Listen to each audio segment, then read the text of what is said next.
Sitten meillä on ensimmäisenä hakuvuorossa oli nuorten luokassa Breton Narttu Vamppassant Le Mans, Vesa Virkkula Kemijärveltä ohjaa. Olen Vesa Virkkulan koiria nähnyt aikaisemminkin ja aina kun käy se tuuri, että saa Vesan ryhmää, niin ennakko-odotukset on aika korkealla silloin, kun ollaan tunturin maastossa. Tänään ne ennakko-odotukset oli oikeutettuja. Olen tänne kirjoittanut ensimmäinen puolilauseen, lukee, että no huh. Tämä on kyllä siis todella lahjakas koira.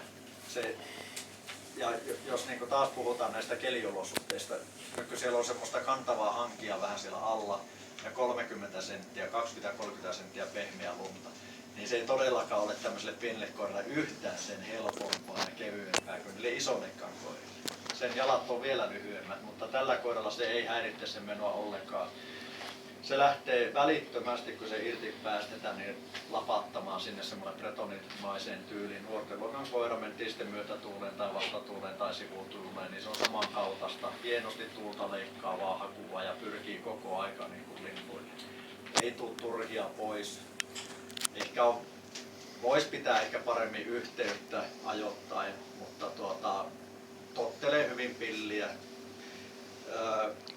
Silloin toisessa erässä oli sillä, että siinä mä vaihoin sitä hakuvuoroa, vaikka meillä oli ensimmäinen kierros kesken, mutta kun oli myötätuuleen piti mennä ja oli isoa tunturia ja hyvännäköisiä kivikoita siinä tunturin lailla, niin ajattelin, että heitetään tähän semmoinen koira, joka varmasti hakee riittävän laajasti, ja annoin siinä ohjeet omistajalle, että nyt koira irti ja äkkiä linnut jostakin, ja koira kuuli sen ja ehkä ymmärsi sen asian vähän väärin.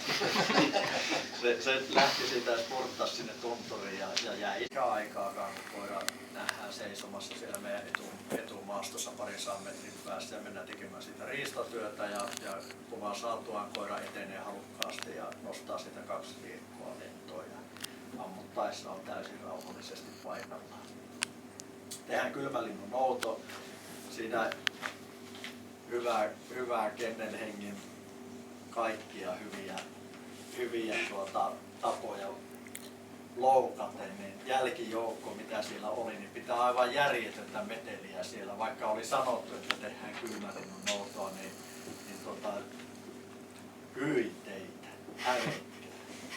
Mutta onneksi koira oli kuitenkin opetettu noutamaan, se ei missään vaiheessa unohtanut sitä, että mikä työ miksi hänet sinne lähetettiin. Että vaikka se kesti jonkun aikaa, niin koko aika se siellä työskenteli ja pyrki sinne löytämään sen linnun, vaikka siellä tosiaan sitä mekkalaa oli. Lopulta kun se pääsee tuulen alle, niin se pyörähtää ja saa linnusta vainun ja kaivaa sen sieltä lumihangesta.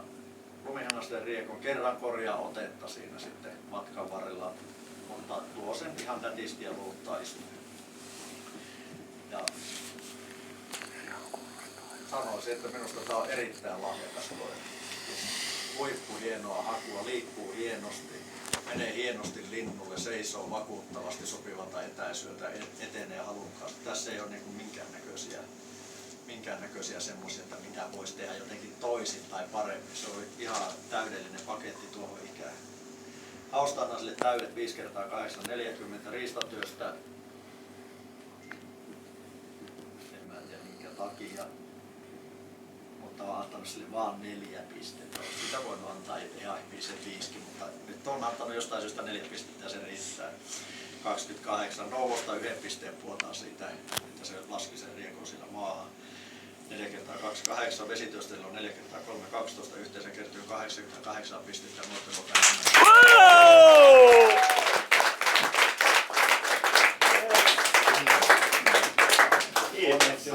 Todella hienoa. Kiitos. Tätä en myy sulle nyt. Viime syksynä oli kaupassa. Aivan mahtava päivä minun mielestä oli kyllä meidän ryhmällä, että vaikka se välillä oli raskastakin siellä mennä, mutta tosi hieno keli.